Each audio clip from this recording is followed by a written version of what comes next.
that. And so if I am so focused on staying on the line, I can't fulfill my assignment. But my God is big enough to handle my fault, my strokes, grubs, my mess ups, because he's already prepared for what I might do. He knows what I'm going to do before I do it, and he already made preparation for me before I get there.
What follows darkness is light. That darkness is the indicator that light is getting ready to shine. So there it is in Genesis, when darkness was upon the face of the deep, and God in the spirit form moved upon the face of the waters, and then God said, let there be. Because darkness precedes the light. Are you understanding what I'm saying? But he needs the darkness there so that God can move upon the face of the deep, so that the shift can take place. Listen, look at your neighbor and tell your neighbor that shift take place in the darkness. Oh God, y'all didn't hear what I just said. Everybody's not going to see the shift that's happening. They see the chaos, but they don't see the shift. They see all the craziness going on in your life, but they don't understand that underneath the darkness, God is moving in secret. He's moving in quiet. He's moving in the hidden places. He's moving in the cracks and the corners and the crevices. He's moving in places that you cannot see. And when the light comes, they're going to see a new order.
Afraid to dream, afraid to imagine. But I'm here to tell you that you are an infinite, limitless, boundless being. Are you willing to do what is necessary to have what you desire? Thank you for joining us. Please take a moment and like the Facebook page. Subscribe to the YouTube page and hit the notification bell so you'll be notified when we go live. If you are finding value in these enrichment sessions, please consider supporting this page financially. Your donations allow us to continue to provide spiritual enlightenment, self-exploration, and kingdom knowledge. Also, consider becoming a partner because partnerships have this privilege. As a partner, you'll be able to attend our annual Partners Only Summer Summit, join us for our 6 a.m. virtual daily guided meditation sessions, weekly advanced empowerment sessions, regular prophetic insights and instructions, 30% discount on all Emerge books and merchandise, and a custom Emerge t-shirt. You'll also gain full access to the private Emerge Movement community page as well as group chats. Once again, thank you for watching.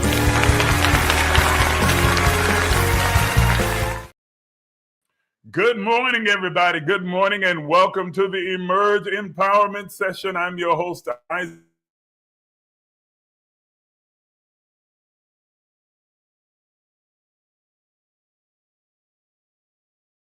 Conversation. It's going to be a good one that's really going to empower you, that's going to energize you and equip you with the tools necessary for you to begin to create, cultivate, and curate the life that you desire. Okay, so listen, I know that the time has changed and we kind of moved a bit forward. We sprung forward around 2 a.m. So some of you may be a little discombobulated and a little off with your timing this morning, but go ahead and wake up. And I'm going to need those of you who are on with me right now, all of you on TikTok as well as on YouTube here and on Facebook, and also all of those who are watching via Instagram, to be my alarm clock and go ahead and help me to alert and alarm others who would normally be here. If you can remember who they are, and invite them to come, notify them that we are on the air. So I'm going to do what I always do at the beginning of our live broadcast. I got a few housekeeping things that I'd like to ask your assistance with. The first thing that I need for everyone watching to do is to like this live. I need you to hit the screen over here, double tap, double tap, double tap. Give me your likes. Those of you watching on the other platforms as well, hit the likes or the other emoji buttons that are there and share your like and admiration with this particular platform, because when you do so, every time you interact with our live, this platform, it begins to initiate an expansion within the algorithm that pushes us further out and allows us to reach a larger and a broader audience. So please like this broadcast. Number two, the second thing that I'd like for you to do is please share. Share this live with as many people as you possibly can. Hit the share button. Those of you watching me on YouTube, on Facebook, Instagram, those of you watching me on TikTok, hit the share button and share this live with as many of your followers, friends, families, and invite them to come and be a part of this conscious conversation that I think is going to be interesting as we have a really robust conversation around renovating your life. It's going to be a good conversation. The third thing, very easy thing for you to do. I don't think that we can do this on TikTok, but for those of you who are watching on Facebook, you can do this. Go in the comments and begin to tag as many people as you desire. I'd like for you to tag everybody, but I know some of you may have 5,000, 10,000 followers, and so you're unable to tag everybody, but tag as many of the relevant people that you know would benefit from participating in such a great conversation in this empowerment session. I am so glad to have you here with me this morning. Glad that you are participating.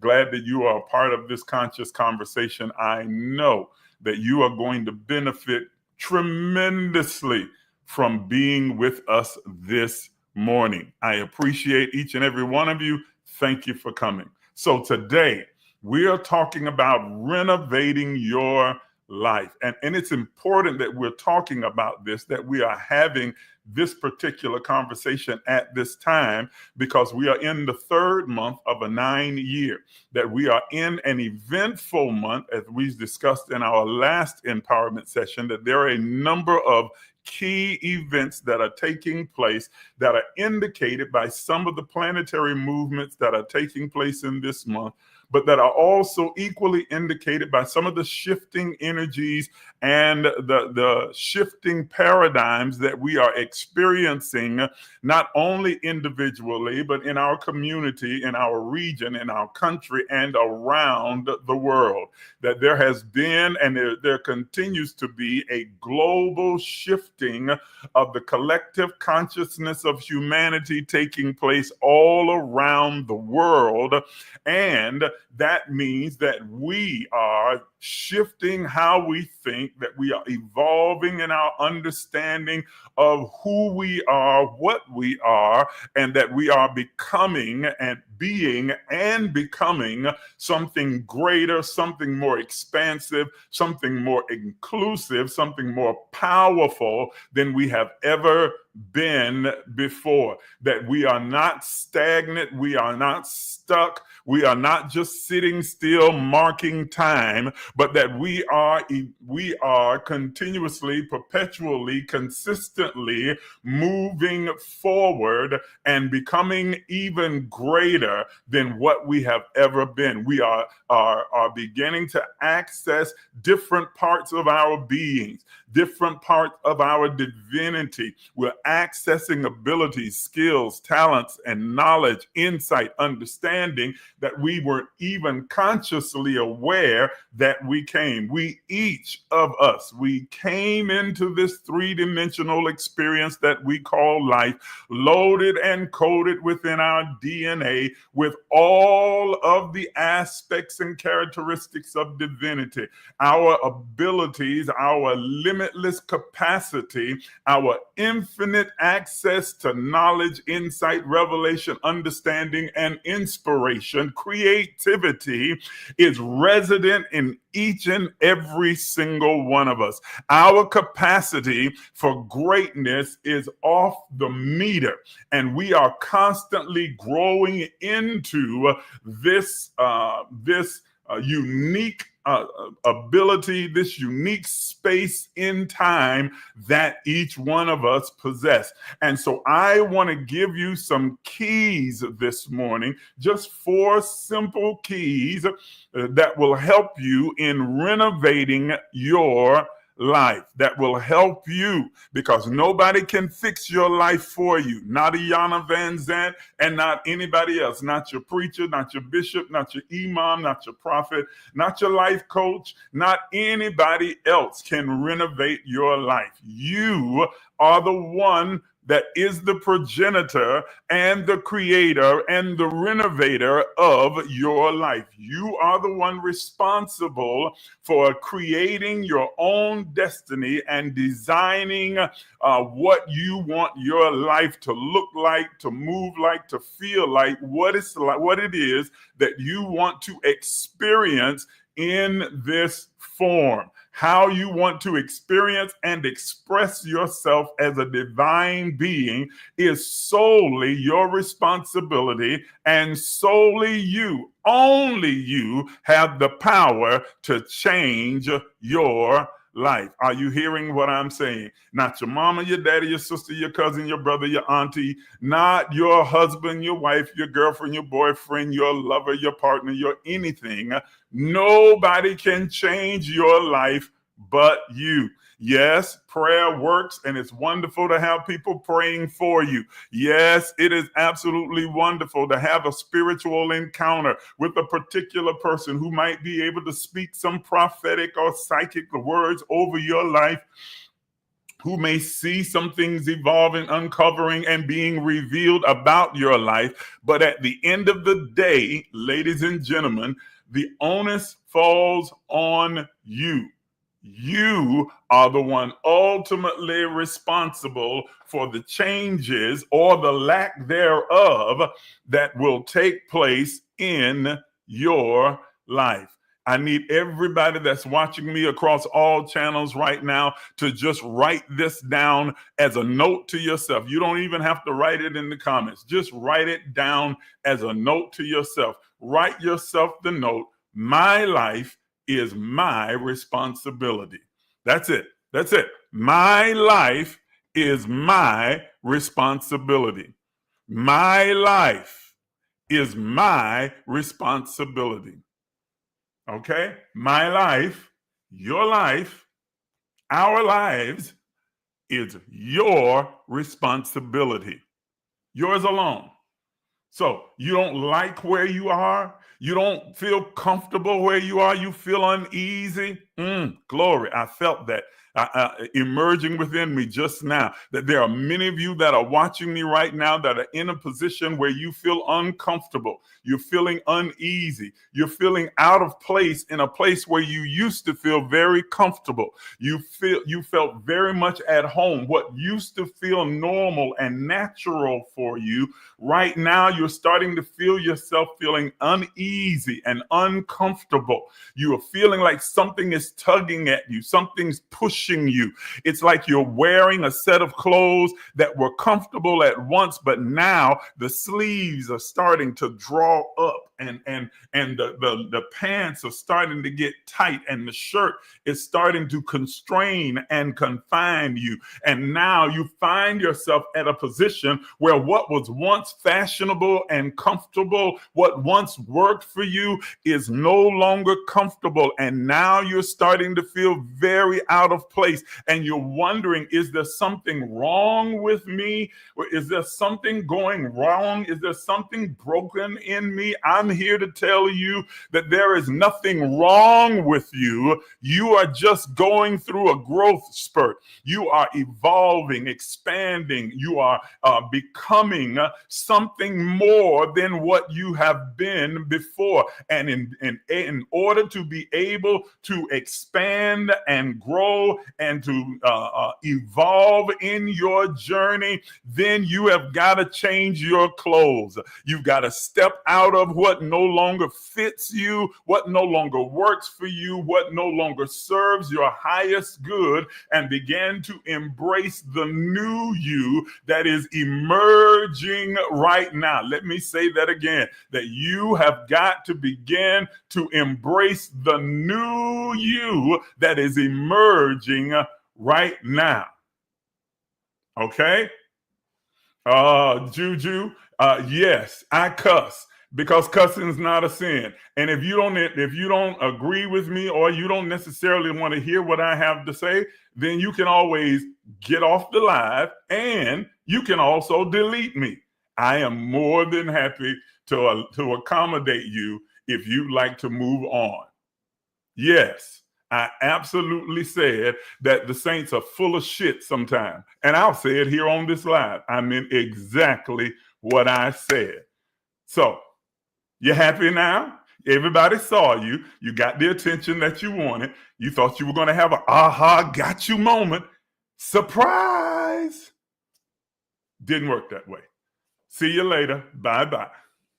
All right, ladies and gentlemen, sorry, had to just go ahead and deal with that little piece because, people have these egoic ideas about what they think is going to grab them some attention and knock me off of what it is that I am called and designed and anointed to do. Okay, so today we're going to talk about how you renovate your life by building the spiritual, mental, emotional, and financial structure that aligns itself with your evolutionary journey. How do I build or construct a new structure, a foundation that will support my spiritual evolution, my mental, emotional, as well as financial evolution that is taking place in my life? That's what we're going to deal with. That's what we're going to discuss this morning. That's the conversation that we're having. Every structure, whether it's a house or a business or a belief system, has an expiration date. There are some people who find themselves tied and tethered to old behaviors, dogmas, legalisms, ideologies, and beliefs that disempower them. It doesn't necessarily make those beliefs or ideologies mean, terrible, or wrong or evil. It simply means that they have expired. They no longer serve them and no longer support the level of growth that is taking place in their life. Every one of us on here have had different situations, circumstances, and relationships that served a great purpose in our life to move us along our journey, our path, and brought us to a particular stopping point or a particular benchmark in our life. But at that place, that relationship, that place, that thing, that environment reaches its full capacity and has expired as far as its usefulness. It's like trying to hold on to the VHS movement and revolution in a time where EPs and digital downloads and streaming is now the most useful and effective tool. There are those who still want to live in a blockbuster mentality when we are in a digital mentality, that you're still trying to hold on to what was because you have these fond memories and connections and these affections for these things that once served a great purpose in your life, but now those same things have now become antiquated and obsolete, and they no longer serve you. And it's crazy how something at one time that at one time was a blessing to your life can turn around and become a curse. The thing that at one point liberated and freed you now has become your mental, emotional, financial, and spiritual prison. It is now holding and constraining and confining you because it was never designed to take you any further than where it has brought you to this point. How many of you can bear witness with what I'm saying, and you can even feel that happening in your life? You can pinpoint different people, places, and things that at one point in your life served you greatly, elevated you, pushed you forward, were revolutionary, even liberating at one point, but now they are stale and they've lost their usefulness, and they no longer are supporting your growth and your expansion, but now only they serve to constrain you, and they feel like a weight. There is a text in the Bible that says that we have to listen. It doesn't say God is going to do it. It simply says you and I should lay aside every weight and the sin. Remember the word sin, heptomai, literally means every error, every misjudgment, every missing of the mark, every mistake. Some of us have made choices and decisions along the way that after getting into the midst of the consequences of our choices, we now recognize that choice was an error. It was an error in judgment. It was a missing of the mark. It was a mistake. He says that there's a time that you have to lay aside those things that were an error, that's sin, a mistake, a missing of the mark, a misjudgment. But then he says you also need to lay aside those things that have become a weight. There are some things that were not an error in judgment. They were not a mistake. They have just simply reached their expiration date. They were not a misjudgment. They were not a mistake. They served you well. They uplifted you. They inspired you. They empowered you. But they have reached their expiration date. Now they're in a place where they can no longer serve you. And what was once lifting you up is now pulling you down or holding you in abeyance, and you are unable to progress forward because you cannot get away from what was. How many of you are understanding what I'm saying to you right now? Okay, what was once solid can become outdated. What was effective now is ineffective and even destructive. That's right. It can even become destructive if it no longer aligns with the evolving landscape of your life. The one constant in the universe, the one constant that we are all experiencing is change. We are never remaining stagnant, even when it feels like we may be stagnant.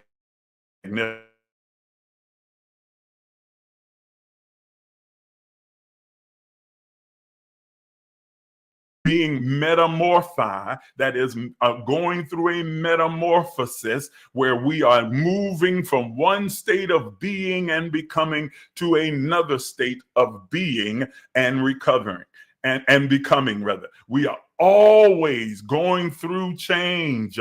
And what's once supported that change can become destructive and a distraction to that change and begin to hamper you from stepping into the reality of who you have always been and you are now evolving to be. Let me explain what I just said, that you are stepping into who you have always been, because who you've always been is not reflected in your natural circumstances. It is reflected in your divinity. You have always been a divine expression of the all of everything. You have always been a divinity in three-dimensional form. You have not always lived like it. You have not always thought like it. You have not always moved and made choices like it, because you were unconscious or unaware of your own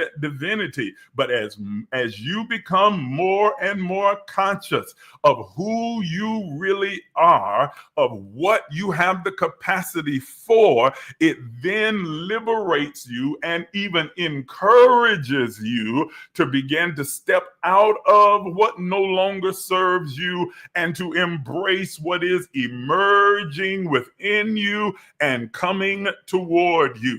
I know I said that last week, and I'm going to keep repeating it throughout this month because I want it to trigger something in your spirit every time you hear it, that there is something new emerging within you and coming toward you. There is a new mindset, new outlook, new abilities, new skills, new talents, new gifts that are emerging within you. And there are new opportunities, new connections, new networks, new relationships, new spaces, new places that are approaching you. You are being and becoming something bigger, something greater, something more dynamic, something more prolific than you have ever been before, because you are evolving and you are growing.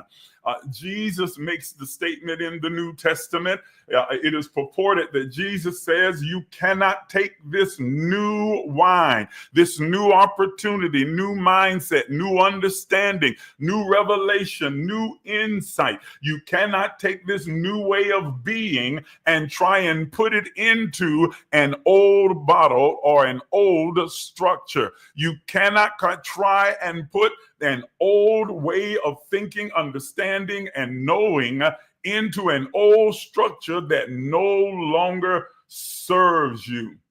Mr. Eckhart, that's very good. I'm going to put this one on screen. You guys over here, I'll read it for you because I can't put it on screen over here on TikTok. Daniel writes this comment. He writes, the mystic Mr. Eckhart says, humans are always in process. We are in the process every second of our being. Therefore, we are also always becoming more. Absolutely true. We are always in the process of growing, evolving, and being and becoming. And so when what we are being and becoming outpaces what we have been, it is time to put in place a structure that supports the level of growth and dynamic expansion that is taking place in each one of our lives. You cannot put this new person, this new outlook, this new mindset into the old structure that no longer can support it. You cannot do so.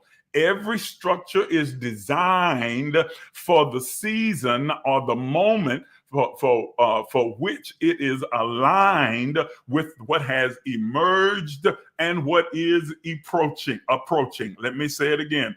Every structure is designed specifically to support the time, the season for what is emerging and what is approaching you in the eternal moment of now. And if you are not willing to let go of old structures, they will hamper you from experiencing and getting the full benefit of what is emerging within you. It will even cause you to begin to mislabel it. And you'll start saying things, something like, something's wrong with me, something's off with me, something is not right with me. Or you might even, if you are from a religious ideology, start to label it a demonic attack and say, well, the devil is on my track. The devil's trying hard to turn me back. The devil is messing with my mind, trying to mess with my money, trying to play with my emotions, when in fact, what you have labeled the devil is really your own growth trying to push up against that old structure so that it can begin to emerge within you and you can begin to expand and grow and evolve into this new experience that is eager to explode within you and change and shift the entire paradigm of your life.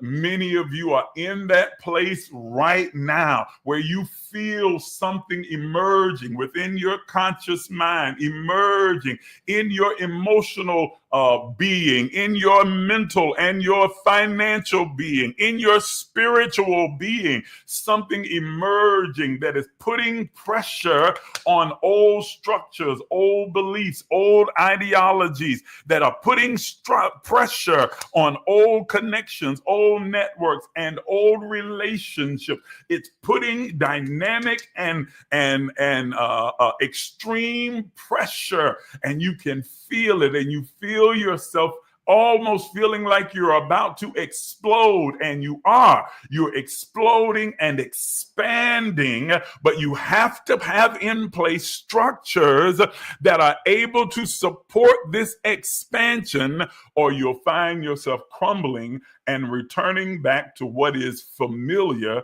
because you have convinced yourself that the new is wrong, or the new is demonic, or the new is something that is nefarious, rather than embracing the change that's taking place in you.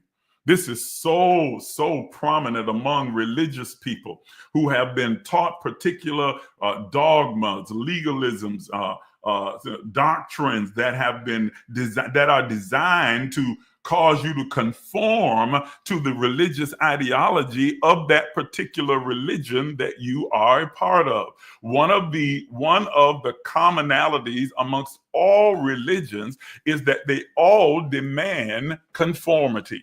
Every religion demands that you conform to the ideology upon which it is founded. And that if you don't conform, then you're not a good Christian or a good Muslim or a good Buddhist or a good Hindu or a good whatever. That if you don't conform to the ideology, and these ideologies are centuries upon centuries old, founded upon antiquated and antique ideas and beliefs that no longer serve all of humanity, and they certainly don't serve the individuals connected with them. If you don't conform to that old idea, then you are no longer really welcomed in that particular ideology. They begin to label you as something being wrong with you, or out of place, or demonic, or demon possessed, or sinful, or in error. Are you hearing what I'm saying? Because they demand that you conform. But here is the thing about spirituality and growth in the divine.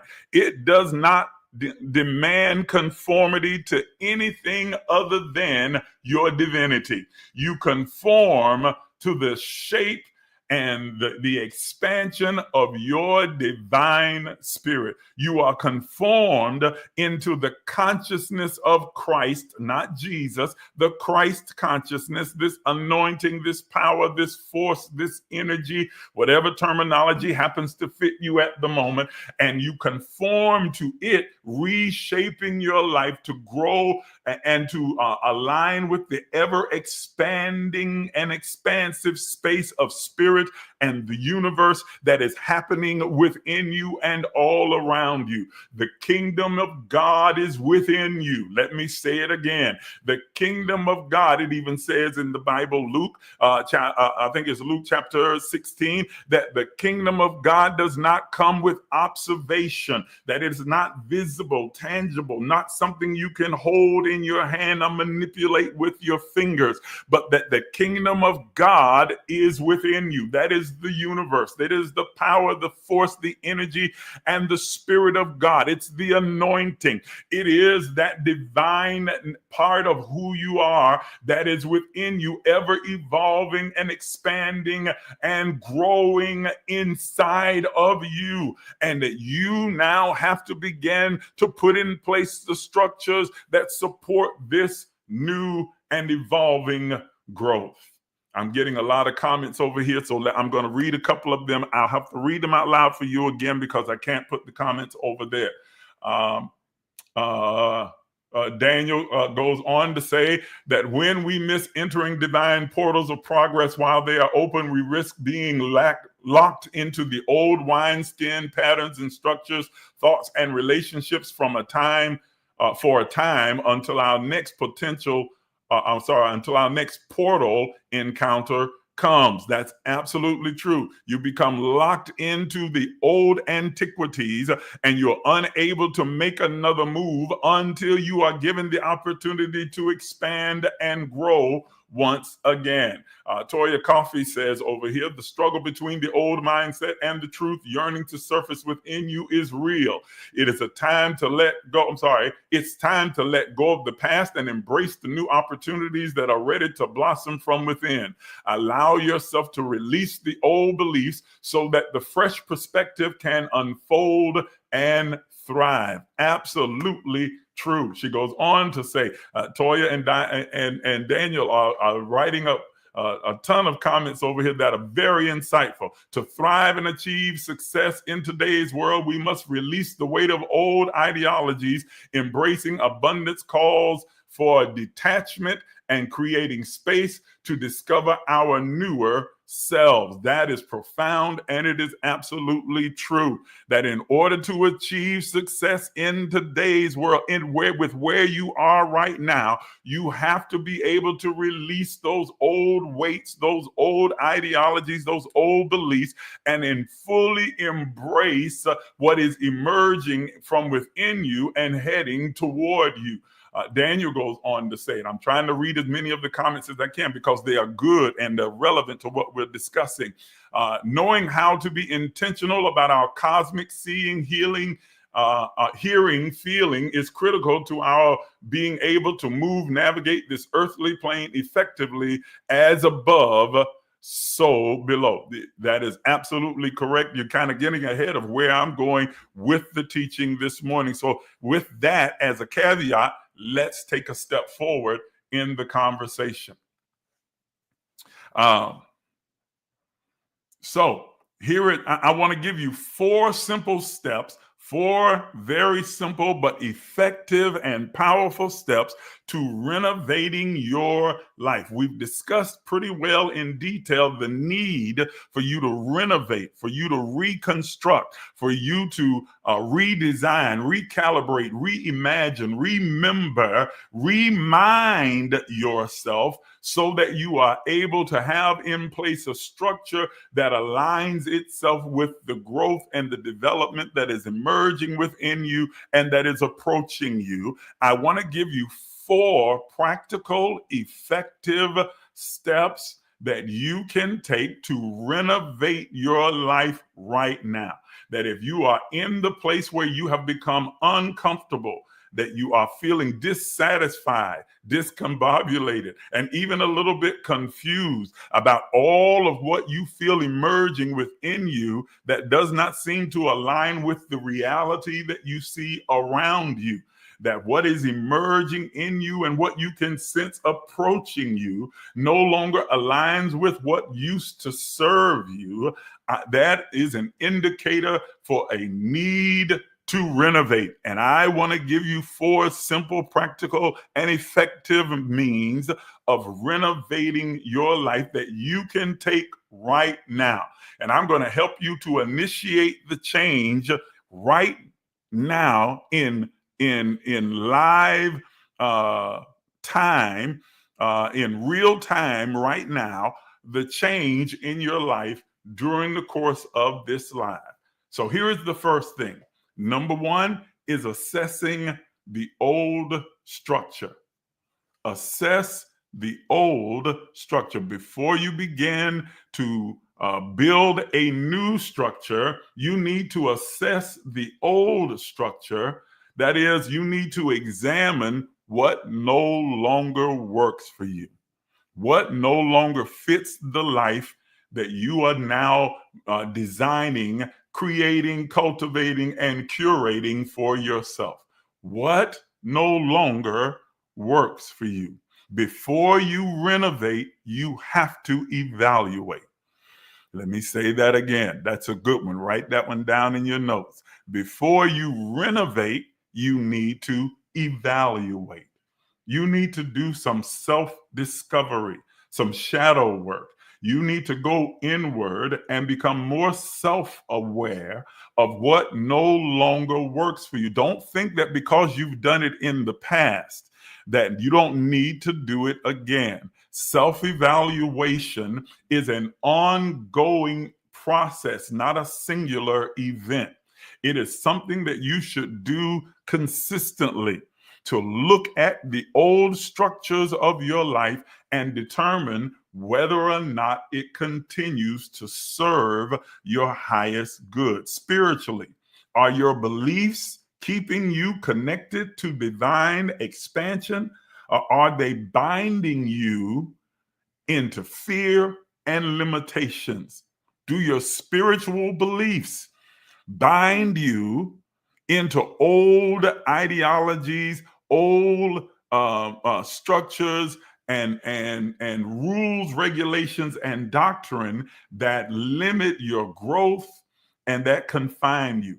Here is a absolute truth that is found in the Bible, in the Quran, in the Bhagavad Gita, in the Tao, in the Torah. It is found in just about every sacred writing that you find. Truth makes you free. Let me say that again.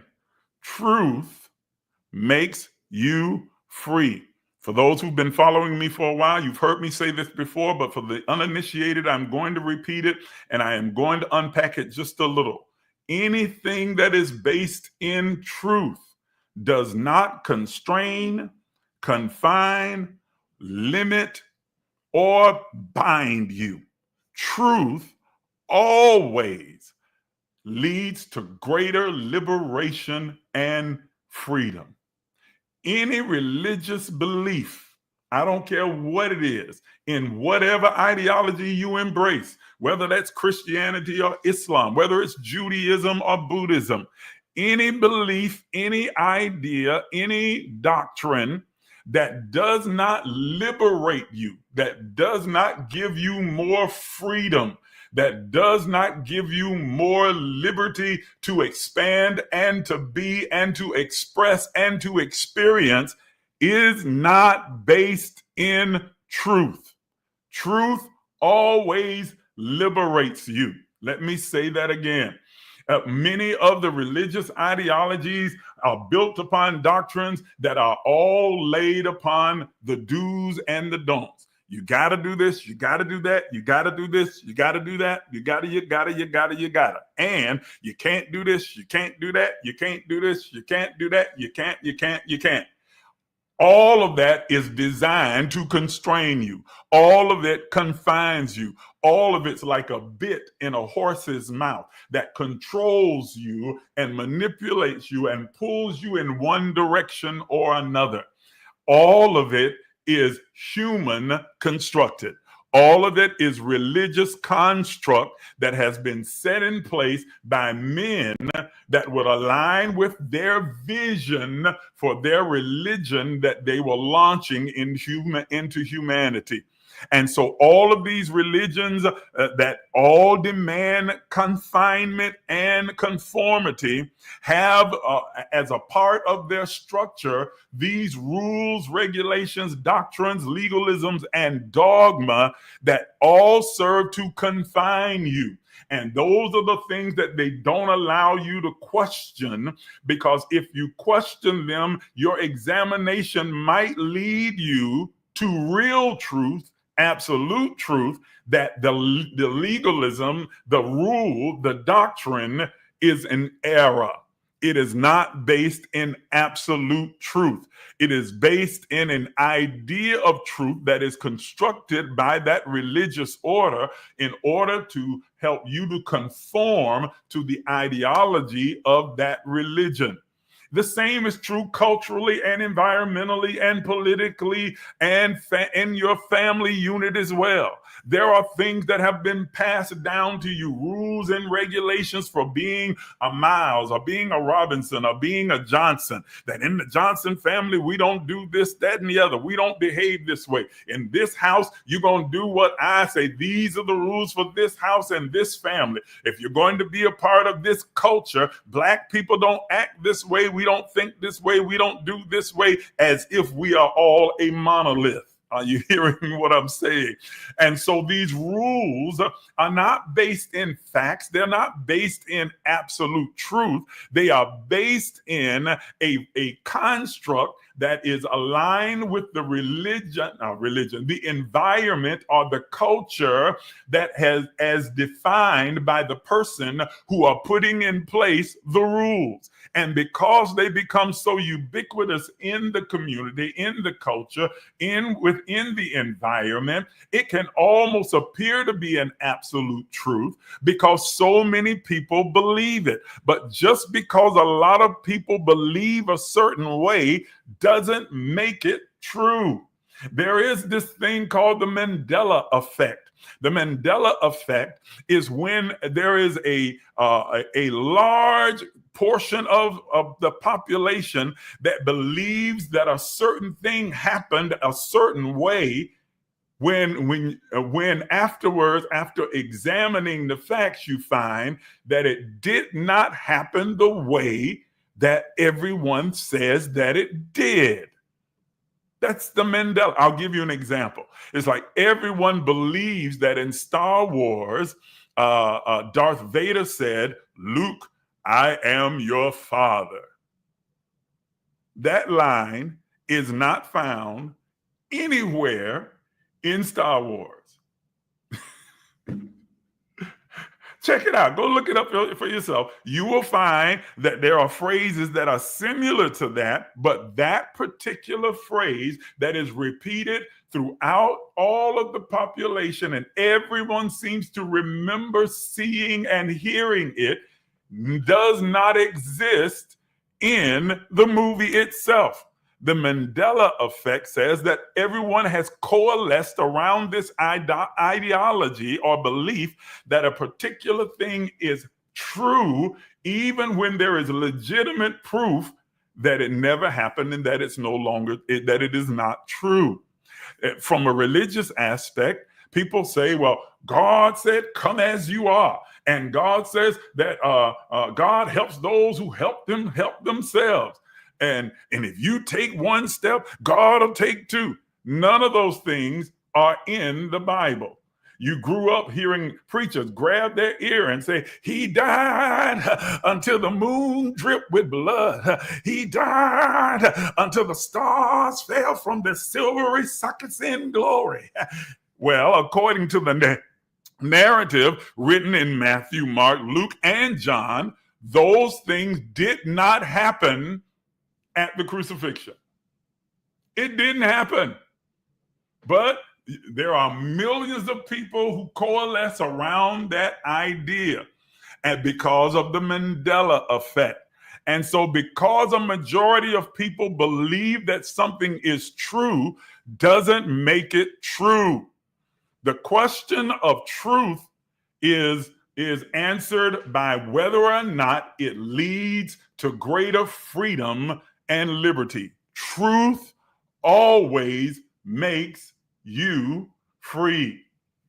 So when examining your old religious structures, your old spiritual structures, ask yourself, is it true? If I examine it, if I analyze it, if I question it, if I research it, does it remain true? And if the answer is no, then it's time for renovation. It's time to let it go. Because anything that is true, you can question it, examine it, scrutinize it, you can research it, you can doubt it, you can even disbelieve it. And your belief or disbelief does not change an absolute truth. Are you understanding what I'm saying?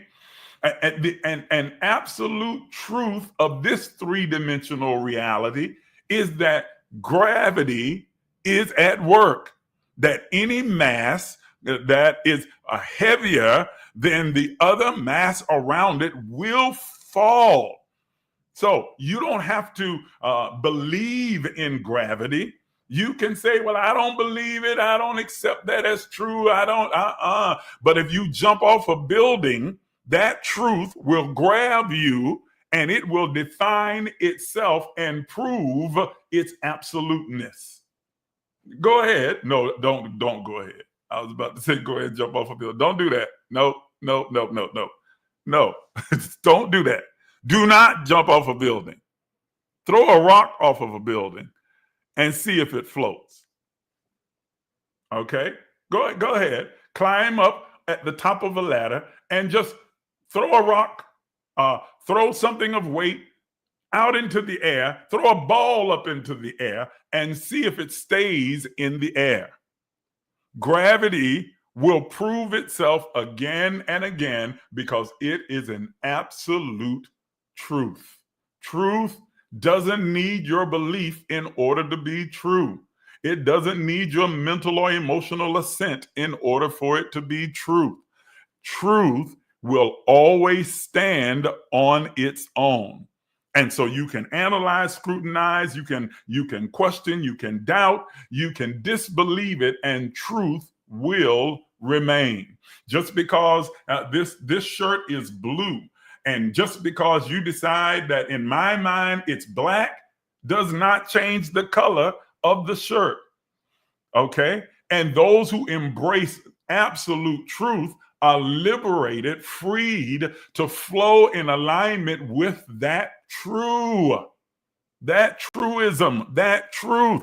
Truth makes you free, ladies and gentlemen. How many of you find yourself confined because you have a desire, an urge, an unction to do or to be something, to experience something in your life? The only thing that's keeping you from that experience, that expansion, that exploration is a religious dogma or legalism that has now told you if you do it, God gonna get you. God gonna whip you. The devil's gonna get you. The devil's trying to trick you. The devil's trying to entice you. That devil's trying to lure you, trying to seduce you. And so religion has made certain things taboo. Like the earlier commenter that was on the live who thought that they were going to catch me or surprise me. I know you're not on here preaching and you were just cussing the saints out the other day. I sure was. Because I understand them. I'm not ridiculing them because I was once them. I thought that if you cussed, you were ungodly. It was so bad, and that you were just in the hands of a devil, a demon, and you were in bondage because it was a sin. When in fact, it's not. And the moment that I understood that it was not, it liberated me to fully express how I think and feel using whatever colorful language that I choose to use. Whether I want to use more complex words or use more simple, what has been deemed by some in some societies as vulgar words, I am liberated to use whatever terminology I choose because I understand that there is no prohibition that has been placed by God upon me speaking however I choose. Ladies and gentlemen, real truth liberates you. Mentally, are your thoughts and your patterns and your processes helping you, or are they harming you? We're still talking about evaluating your structure. Oh, how much time do I have? Great day. I am already at 10 o'clock and I haven't even gone through all four of these things. See, sometimes I get too detailed. Here's some self-assessment. I recognize it. And so I use up way too much time trying to explain things when I shouldn't. And I should just kind of go through. So if you will bear with me, give me about another 10 minutes. I'm going to give you the Reader's Digest version of these 4 steps, these 4 principles and practices that you can begin to exercise right now to free yourself, to renovate your life without so much commentary. I'm really working on that, and those who know me well know that I can be long-winded because I make such an effort to try and make sure everyone understands it. So I explain it down to the granular level. Okay. Sharon says, well, you didn't start till 9:24. And thank you for giving me that grace, Sharon. I always start from the time that the actual introduction begins to play, which is 9 o'clock, up until the time that 10 o'clock rolls around. But she's saying you didn't start teaching till 9:24. Thank you for giving me that grace.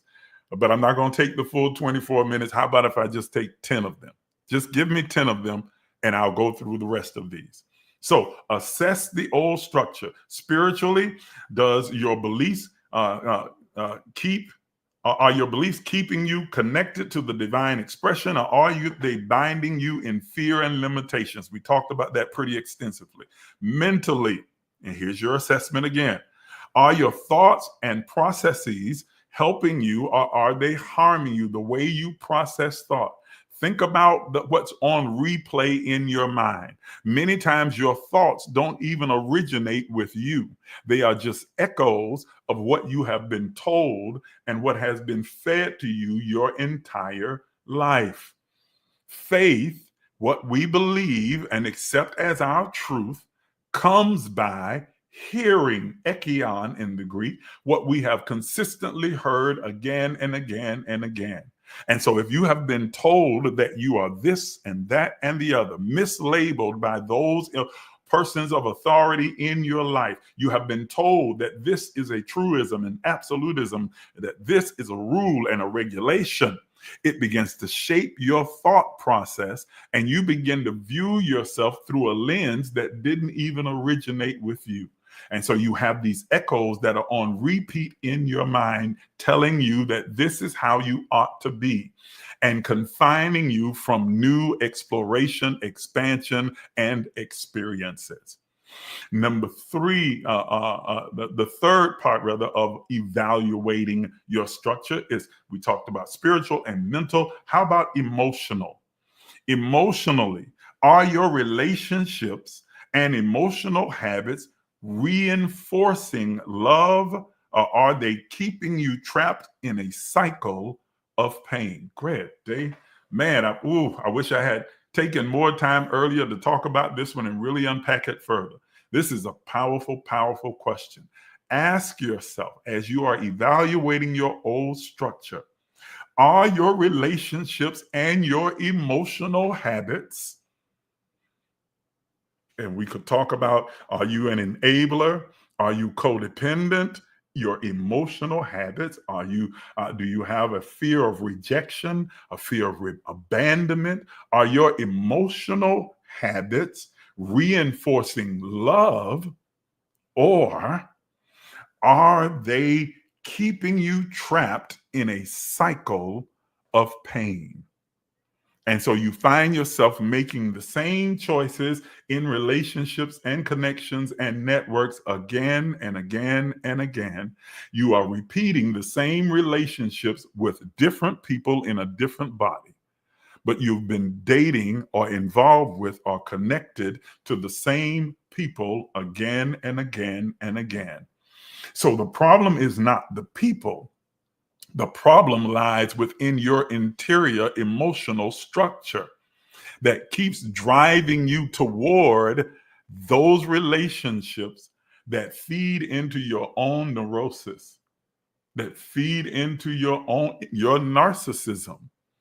Not everyone has narcissistic personality disorder, but all of us have some level of narcissism.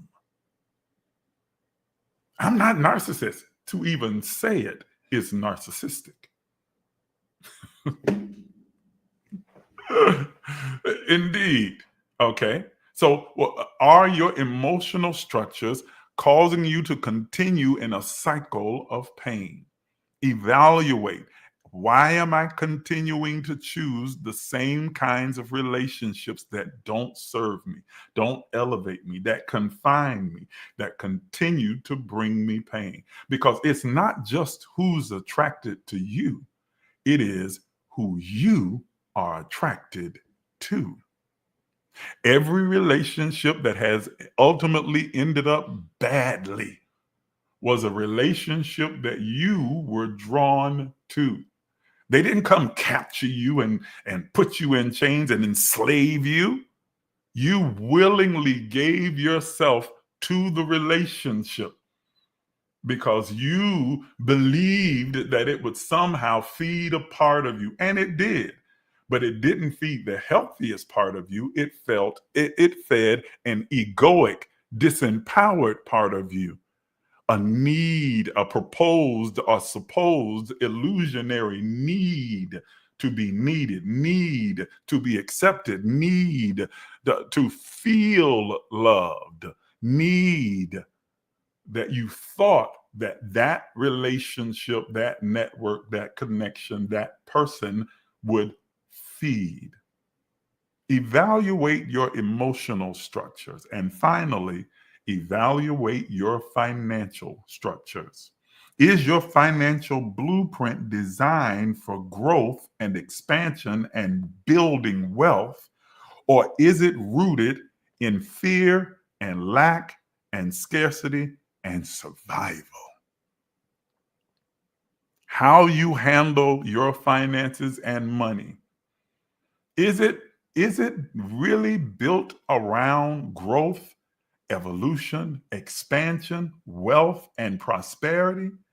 Or is it built and rooted in lack, scarcity, need, want, fear, and survival? Sorry, TikTok got to do this little puzzle they want me to do in order to continue. Oh, I hate these things. There we go. Ask yourself, are you a money hoarder, penny pincher, cheap beyond normality? I'm talking about not just, frugal, cheap. Cheap, cheap, cheap, cheap, cheap, cheap, cheap. That is a trauma response.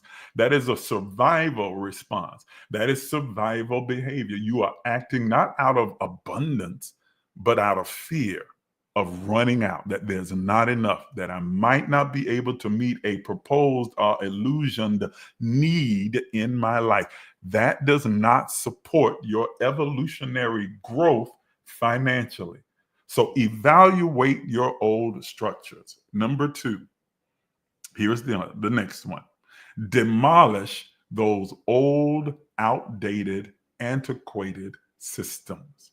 As you begin to evaluate each part of those structures in your life, whether it is spiritual, emotional, financial, or mental, when you discover what no longer works for you, it is time to demolish it, to disconnect from it, to discard it, to turn it away, to turn away from it, to toss it and out of your life, to set aside or lay aside what has now become a weight.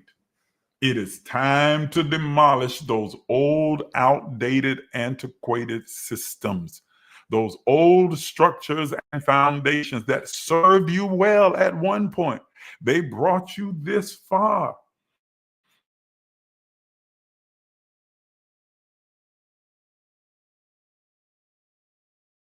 Do those old spiritual beliefs and habits and rituals, do they support your growth and development? Or do they keep you locked in to the old rut and ritual and tradition of your particular religious ideology? Do they free you or do they confine you? And if they confine you, then it's time for you to healthily detach from them, to release them and let them go, to exercise the liberty on the other side of the confinement that has been built into your psyche by your mental assent to an idea or a belief that no longer serves the growth that is emerging within you. I grew up in a very Christian fundamentalist household. I grew up like many of you right now who believed and embraced a set of doctrines and rules handed down by preachers, prophets, bishops, pastors, teachers, and leaders throughout the years of my early life, for years. And I became one of them. I was not just, a receiver, but then I became also a person who was the giver of these. I promoted the ideas that, you can't drink, you can't have sex, you can't have, you can't cuss, you can't do this, you can't do that, because it's against God. It makes you unholy, it makes you unrighteous, it makes you, it separates you from God. That, and I promoted these ideas. You can't wear this, you can't say this, you can't go this place. If you saved and got the Holy Ghost will keep you, and you ain't got no business doing this, that, and the other, because, and if you keep doing that, then you're gonna bust hell wide open. How you gonna bust hell wide? Never mind. Anyway, okay, it didn't even make logical sense, but it made sense at the time. And it put within me a level of strict discipline that I still carry today. And I had to learn how to separate the discipline, which is a good thing, from the rules. Hello. Discipline is about consistency. Rules are about confinement. Ooh, I hope you wrote that one down. Discipline is about consistency, learning to be consistent and orderly. Okay? Rules are about confinement. It's about limitation, holding you and constraining you in one place. And it's hard sometimes, especially when you've been raised to believe a certain way, to let go of those old, limiting, disempowering beliefs. It's hard, especially when they have been woven into the very fabric of your life For you to say, I am no longer going to allow myself to be manipulated and controlled and confined by this idea. Those old mental patterns. You've thought a particular way and processed your thought this way for the majority of your life. And now you realize that that thought process is the very thing that is limiting you, that's disempowering you. It's the way that you're thinking. It's those old echoes, those old ideas that continue to ring in your mind that's holding you in confinement, that's imprisoned you within a cage of your own mind. And you are unable to experience the level of expansion and growth and exploration that your soul is longing to have and longing to pull you toward, because your mental processes keeps telling you that you can't do that. That's not right. That's not wrong. This is the devil. This is ungodly. This is unholy. You can't do that. Oh no, nobody in your family, nobody in your black people don't do that. You don't behave this way. That's not a part of our culture. So you have to begin to deconstruct. And there's a lot of religious deconstruction taking place right now. People are deconstructing their faith, and that's good, but you also need to do some deconstruction around your culture, around your environment. Oh my, yeah. To deconstruct your way of thinking and open your mind to the infinite possibilities that lie in front of you. I got to keep going. Emotionally, are you being confined by those old emotional wounds? Have you given yourself the space to heal? Are you ready to let go of some things? Here, listen to me. Emotional healing is not a simple, easy process, but it is a necessary one. Yes, there are times that you need to forgive yourself. Before you even talk about forgiving other people, forgive yourself and allow yourself the liberty and the freedom that comes from that forgiveness, so you're able to put salve on those old wounds and allow them to heal, so that you are no longer being moved by fear or limited by your trauma, and that you are now ready to embrace the opportunities that are in front of you. Many of you are being presented opportunities right now to have healthy, growing, thriving, loving relationships that are founded in love, that are washed and encompassed with that kind of unconditional, complete love. And you don't even know how to respond to it. All you can do is respond with suspicion and fear, because you are still dealing with traumas and wounds that you have not given yourself permission to heal from. It's time to deconstruct those things, transmute that energy into a form that now serves you. Financial habits that you need to deconstruct, that keep you in a place of scarcity, lack, need, and want. Come on, ladies and gentlemen. I know we don't like to talk about it, but many of you find yourself in the financial struggles that you are in because of the choices that you make. Your financial choices keep you in financial bondage. Are you hearing what I'm saying? You have traded in the reality and the absolute truth of the laws that govern abundance throughout the kingdom of God or in the universe, and have attached yourself to a poverty mindset, a scarcity mindset, a survival mindset. And so you pinch pennies and hoard money, and you are cheap. Lord have mercy. Come on, cheapity cheap, because you fear And it is disempowering. Well, it works for me because I'm building up my savings and I'm building up this, and I got X amount of dollars that's in my coffers right now. But imagine how much more and how much quicker you would expand and grow if you would simply embrace the laws that govern abundance instead of operating from a scarcity mindset.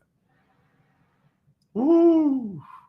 That's a tough one for many people, especially those of us who are of African American heritage, because most of us come from an impoverished background, and we had a poverty survival mindset ingrained within us from our childhood up. And so, even when we are in a place where we have more abundance around us and wealth, we'll have more revenue flowing into our life, we still operate from that place of poverty, hoarding, hoarding the resources that we have because we're so afraid of not having them, that there's somehow not enough. It took too much for me to get where I am. I'm not finna mess around and lose all of this. No, sir. I'll never get back here again. That says that you have a belief in a reality that is formed and shaped by scarcity, lack, want, and need, which are all an illusion. And it's time to deconstruct how you view your finances if you want to grow, if you want to renovate your life. So we talked about the need to evaluate and to then deconstruct. Then number 3, lay a new foundation. After the demolition has been done, after you have demolished those old, outdated systems and structures, now you need to begin to lay a new foundation. Okay? Jesus gives an analogy in the Gospels about houses built on sand and then another being built on a rock. And it talks about that those that are built upon shifting sands are subject to all of the environments that are eternally changing around it, that can come along and the wind can knock it down and the rain can destroy it and the elements outside can bring it to naught. But that when something is built upon a solid foundation, a rock that is absolute truths, then you are building upon a structure that can withstand anything that comes externally to attack it. The winds, the rains, the snow, the changing climates and temperatures have no effect on it because it is solidly built upon these foundations. So in your constructing, it is important that before you start trying to construct the roof, the windows, the walls, and all of the rooms, that you lay a good foundation that is founded upon absolute truths.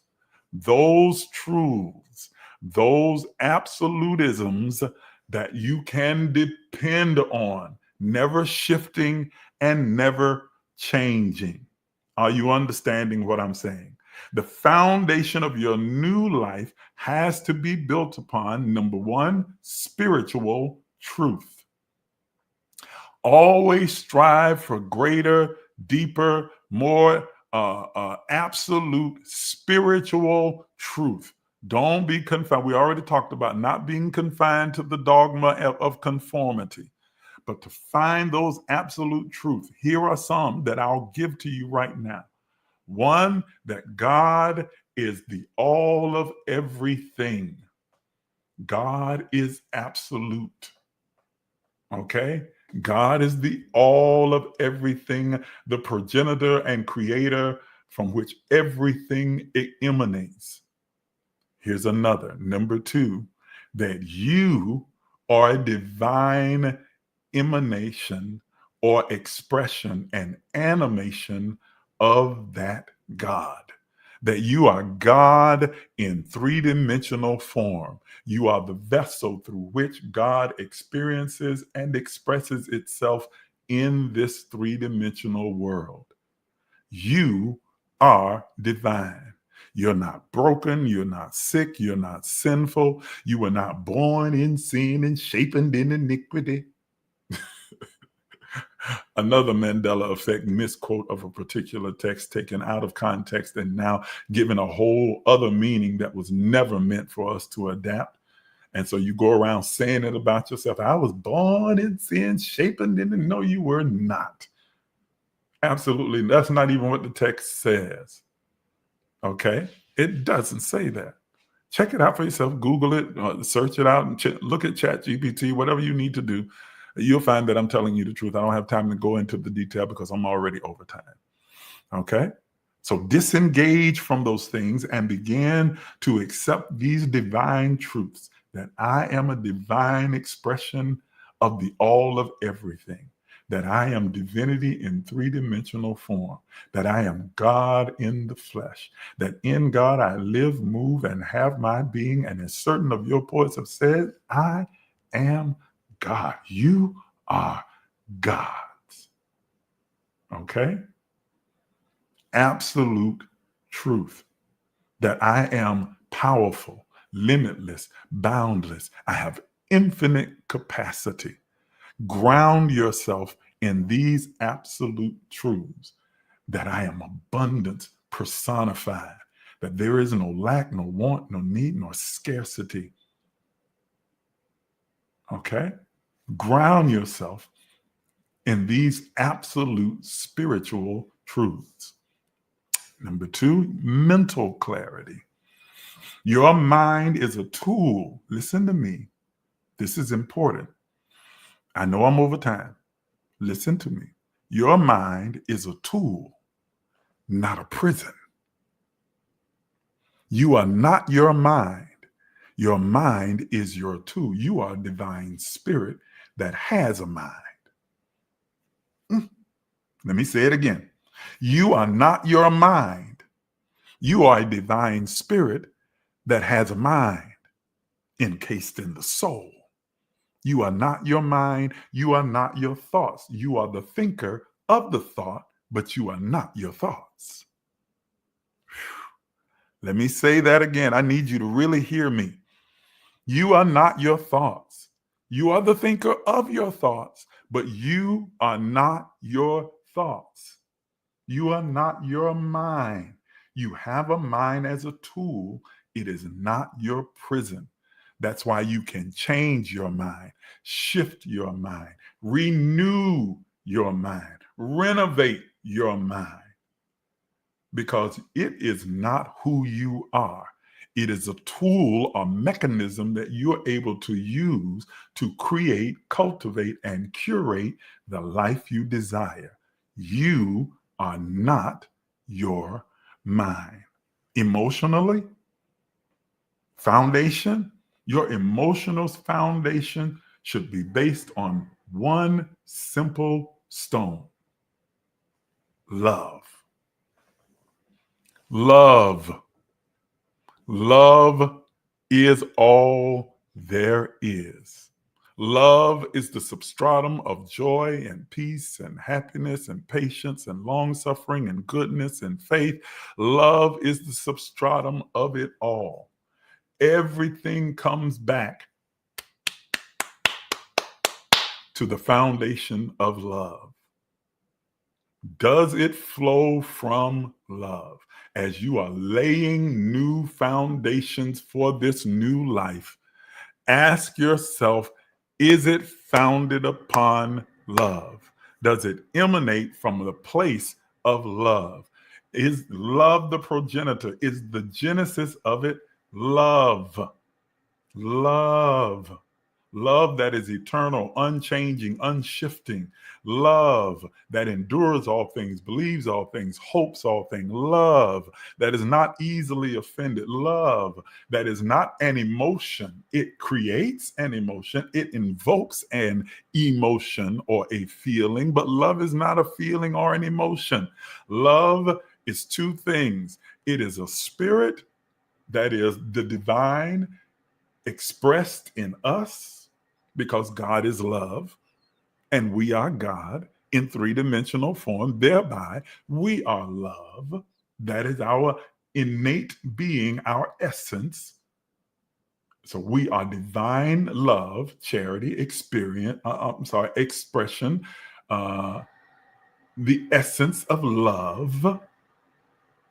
And love is a choice. You don't fall in love. Love is not an accident. I just fooled around and fell in love. I used to like that song, but it's not true. You don't fall in love. You choose to love. And it is a choice and a decision that you have to make every single day.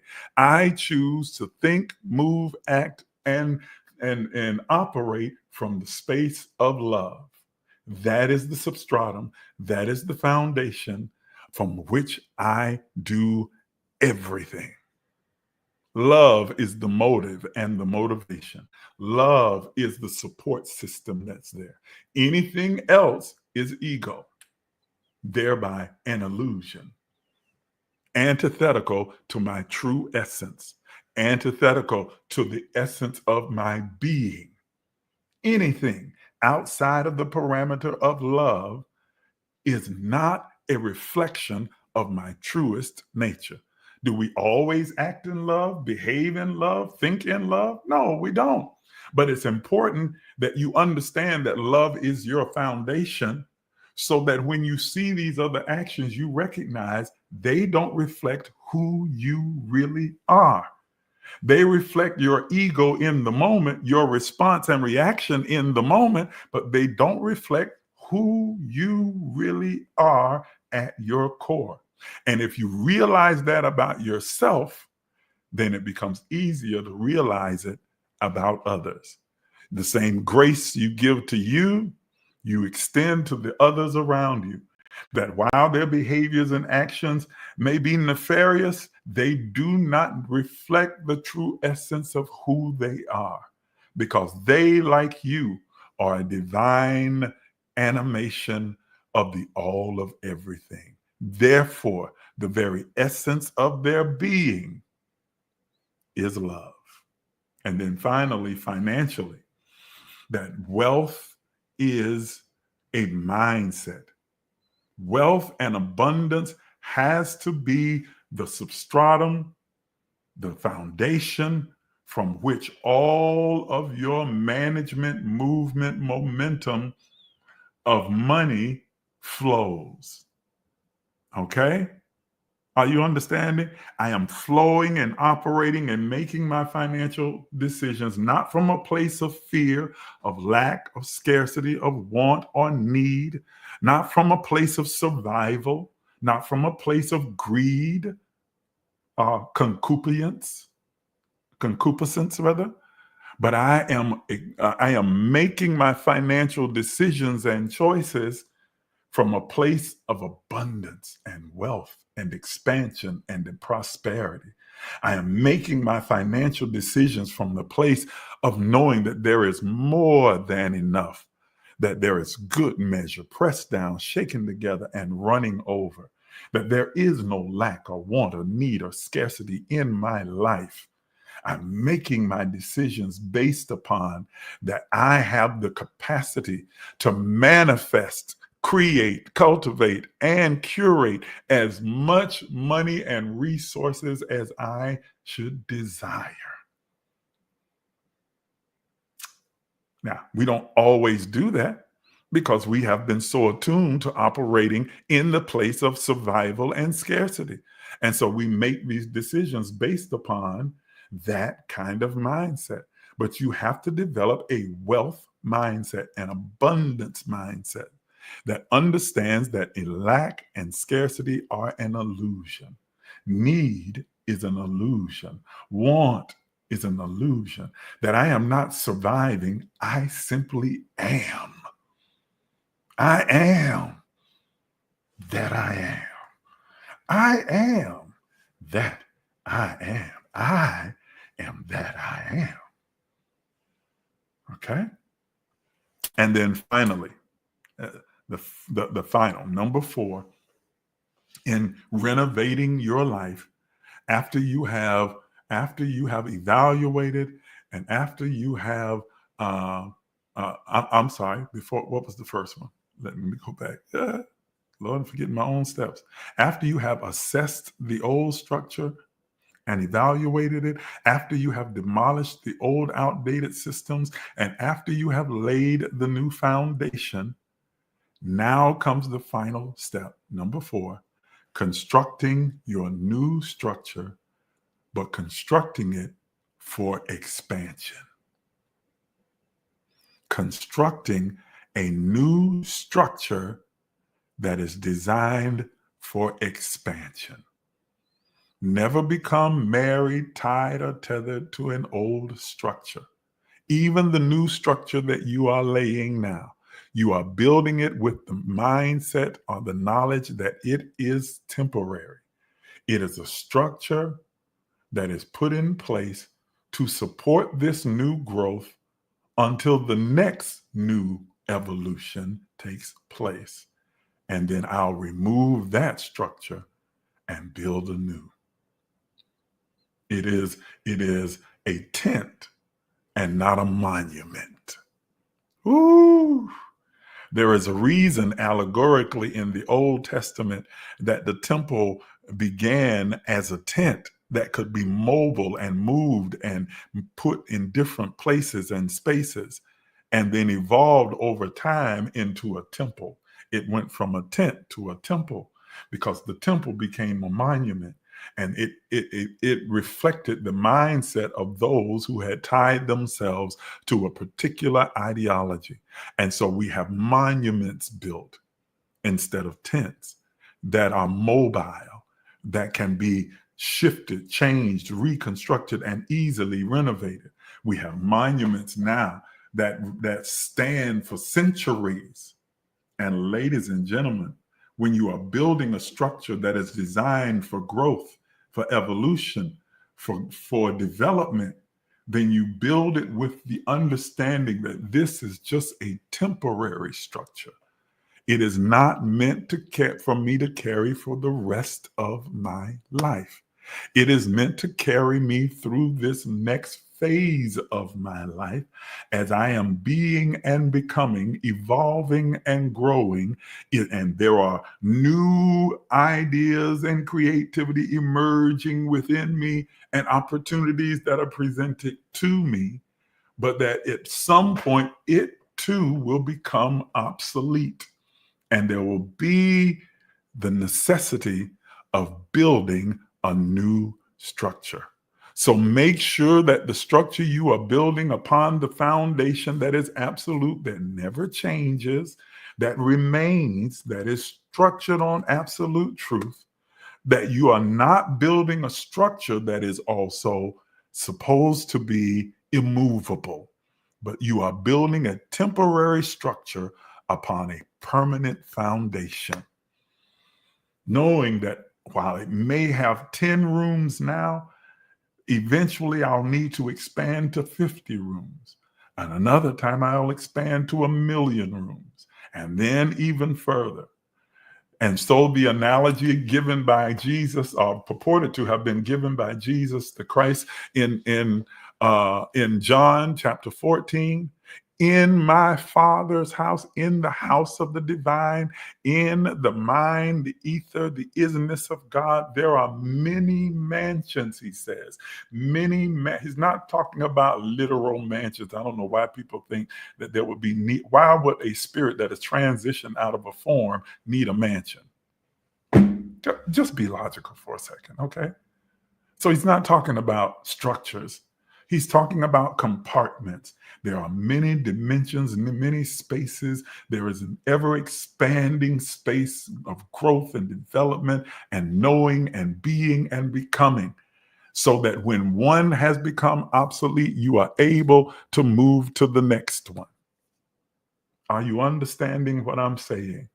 Because you understand that this space that I'm in right now, as wonderful, glorious, and beautiful as it is temporary, because we move from glory to glory and from faith to faith, constantly being transformed and transmuted and translated and transitioning to the next phase of our being. Man, I went way over time today. I went way over time. Lord have mercy. And I saw the comment that you need to finish the rest of it in the partner portal. I didn't want to do that this morning. I wanted to try and get through it and give everybody access to all of this information, because we've got other things that we're going to discuss in the partner portal about DNA activation. Oh boy, DNA activation that is made available to us. And if you're interested in things like that, you should consider becoming a partner with Emerge.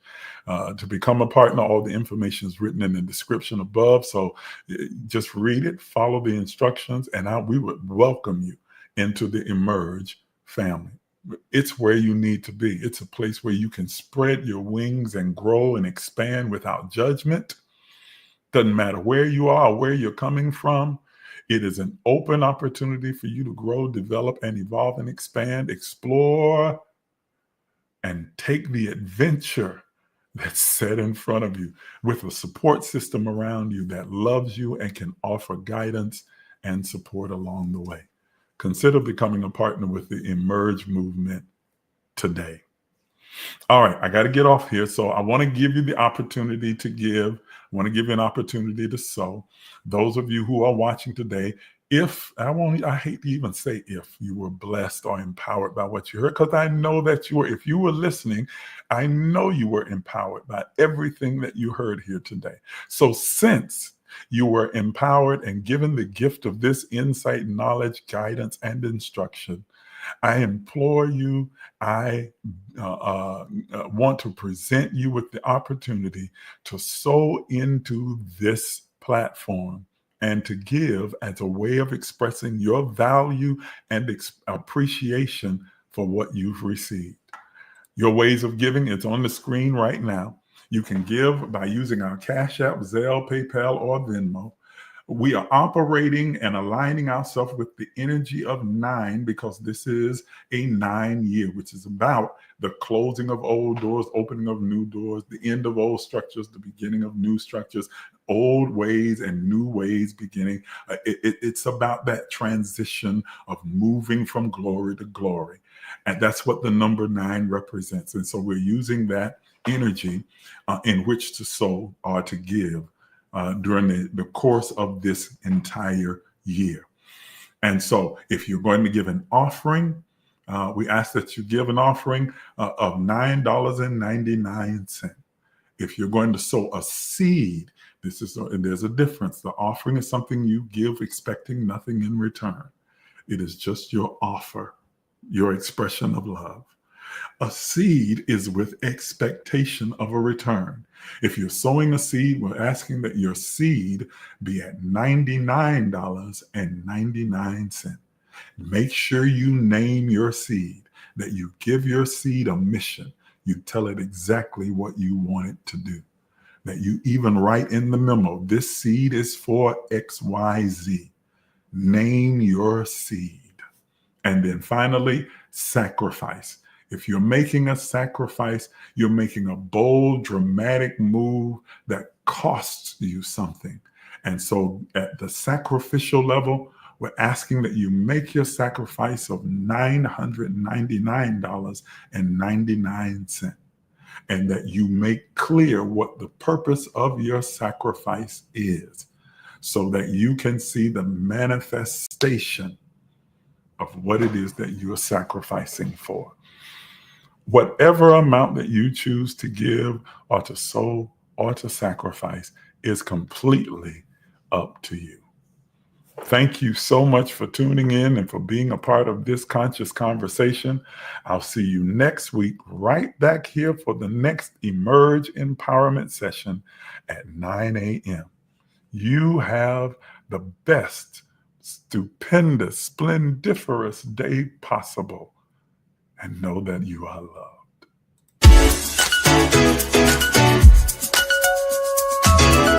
Some of you are even afraid to dream, afraid to imagine. But I I'm here to tell you that you are an infinite, limitless, boundless being. Are you willing to do what is necessary to have what you desire? You've been listening to Apostle Isaac Miles, the disruptive innovator, a mentor, an author, a motivational speaker, an entrepreneur, and the founder and spiritual director at emergelec Life Enrichment Center.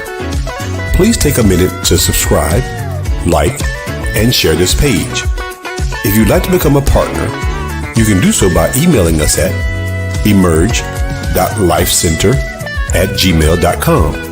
Again, that's emerge.lifecenter@gmail.com.